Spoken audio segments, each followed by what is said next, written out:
I tell you what, this might start a fight with a bunch of people. This gravy is better than any sausage gravy, ever. So let's make cat head biscuits and egg gravy. To the ingredients.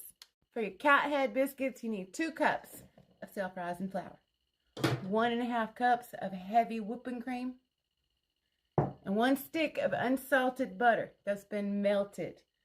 Cat head biscuits are just drop biscuits. Don't be scared. It's 3 ingredients. You whisk this together until a tacky dough forms.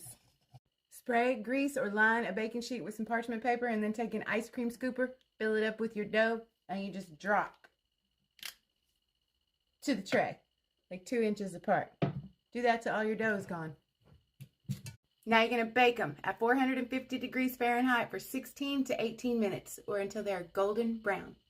Golden brown, just like that. For the egg gravy, you're going to start by making a roux. Melt 2 tablespoons of baking grease or 2 tablespoons of butter. And then you're going to whisk in 2 tablespoons of flour. You're going to continuously cook and whisk this for 2 minutes. Stop whisking when it's a light brown paste. That's what I should have told you. Now whisk away.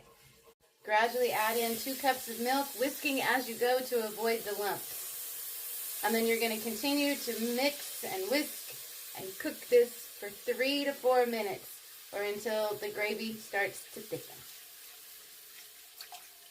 When it's thickened, you're going to reduce your heat to low. You're going to add in a teaspoon of salt, teaspoon of black pepper, and 3 eggs. No shell.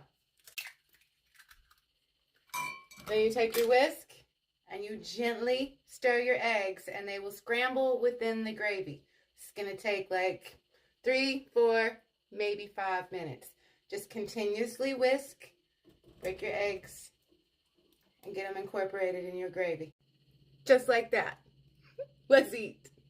And because we're fancy, garnish with some fresh chives. Let's try it. All of it's budget friendly and it tastes really good. So guess what? Better go make it.